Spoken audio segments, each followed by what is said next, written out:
I was offered $5 grand for a video, but this was when I was like 19. I was like, double it, and I'll walk outside and I'll give it to a homeless person. And they're like, no, you won't. And I was like, double it. And I was like pacing around my neighborhood for 3 hours convincing this guy, like on the phone, just double the money. I promise the video will go viral and I'll give it to homeless person. I was like, $10,000 just looks better in a title. It'll get more views. I promise your app will do better. A lot of times people, oh boy, it's like they think their videos are better than they are, honestly. And that tell them, Jimmy, tell them. I mean, they do that, and they have horrible friend groups because you really are like the type of YouTubers you hang around. It's getting people with the right YouTuber friend group that aren't pussies and will actually tell them when their content's bad and like actually roast it and help them get better in a nice, positive way. Basically what I did was I've somehow found these other like 4 lunatics. 3 of us were college dropouts. One was a high school dropout, and one, I don't know, he just like quit his job. We all were super small YouTubers, and we basically talked every day for 1,000 days in a row and did nothing but just like hyper study, like what makes a good video, what makes a good thumbnail, what's good pacing, like how to go viral. We would just get on Skype every morning, and like some days like I'd get on Skype at 7 a.m. and I'd be in the call until like 10 p.m. and then I'd go to bed, I'd wake up and I'd do it again. We'd do things like take 1,000 thumbnails and see if like there's a correlation to the brightness of the thumbnail to how many views it got. Imagine a world where it's just you working solo and you work 12 hours a day every day for like a year. And you're just grinding, you make a mistake, you learn from it, you grind, you make a mistake, you learn from it.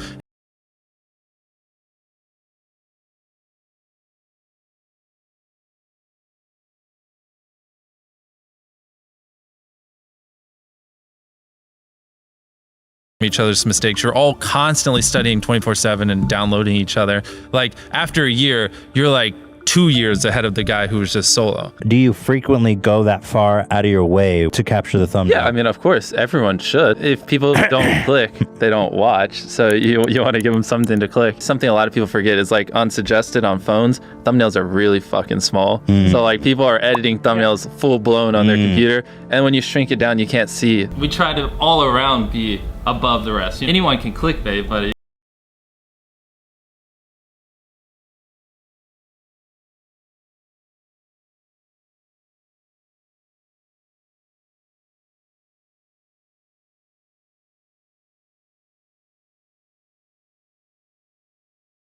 like how to get 100 million views on YouTube, or not even that, that's not strong enough. You need something that makes people go, what the fuck? What the fuck did he say in that video? What the fuck? I need to know. At the very beginning of the video, to minimize drop-off, you want to assure them that those expectations are being met. If you're putting 1 million Orbeez in a pool, don't start the video with you shopping for, you know, your mom's birthday present. At the beginning of the video, just say, this is 100 million Orbeez. We're gonna fill this pool and this entire backyard with them.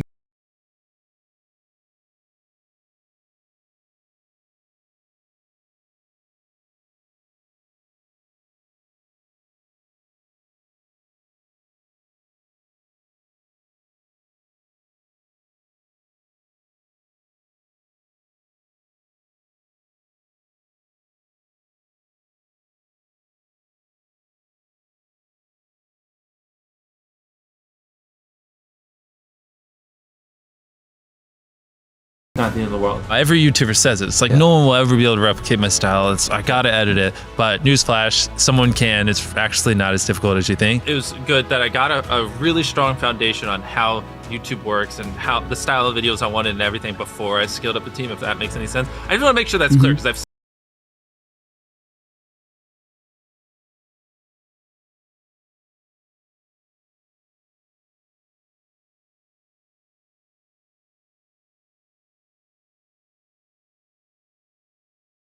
you might lose $2 million and then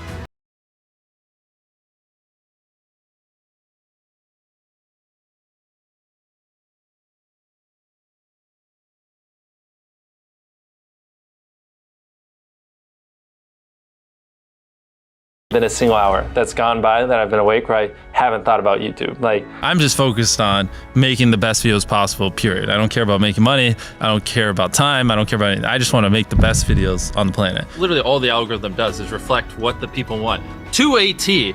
And if you deny that, you just make terrible videos and are trying to find a scapegoat. We do our videos in other languages as well. If you Google it, it's like only whatever, less than 10% of the world speaks English. So 90% of the world can't even enjoy your content. And when I realized that, I was like, wait a minute, 90% of the world can't even watch this stuff. Like, we just started doing this like 6 months ago, and it's crazy like how viral some of these videos Wow, are going. 51 million. In Spanish, the guy who does my dubs is the same guy who dubbed Spider-Man. We managed to convince him. So a lot of those comments are like, why does he sound like Spider-Man, or is Mrbeast Spider-Man? To me, what's important is click-through rate, getting people to click on your video, and then average view duration, average view percentage, or just relative retention, and having them watch it. A lot of creators think click-through rate is just like the title and thumbnail and did they click it, but a lot of it too is, did they enjoy your last video? Because if someone watches a video of yours and they loved it, you can bet the next time you recommend it, their chance of clicking is a lot higher. Sometimes we're filming for 3 or 4 days, like 10 hours a day, 30, 40 hours of filming plus months of setup, whereas most creators probably film for a couple hours and set up for a day. Outside of just filming, we brainstorm video ideas, relentlessly, hours every day. By always doing all those things, it just distinctively sets it so far apart that it's basically, in my head, it's like, why would you not watch it? Viewers aren't stupid. They can tell when you half ASS, I don't know if I'm allowed to curse, a video, or if you really put in effort. And if they can tell you're putting in a lot of effort, they're gonna be more likely to click on future videos. And that snowballs. And because once you build that trust, they get to a point where it doesn't matter what you upload. They just know it's high effort and they just know it's great. And they're just conditioned just to watch because you have a good track record. And so with filming, it's just like trying to make sure we're doing everything we can, no matter how expensive it is, no matter how much time it takes, to make the best video possible. A lot of people, if they gave away 100 grand, they would make a huge deal about it. But sometimes we're just like, yeah, here's 100 grand. Thanks for watching, bye. Doing it that way makes it more fun and just more interesting. So I like to keep a little bit of it mysterious because I think that's what people enjoy. A lot of people aren't willing to put in 10 hours days because they don't like what they're doing. So it's finding what they enjoy, because it is like a long grind. You're doing the for years, not months. So if you don't enjoy it, then you're gonna burn out. I just had the blessing of finding what I loved at a young age. So because to get to this level, it takes, a decade. Most people don't.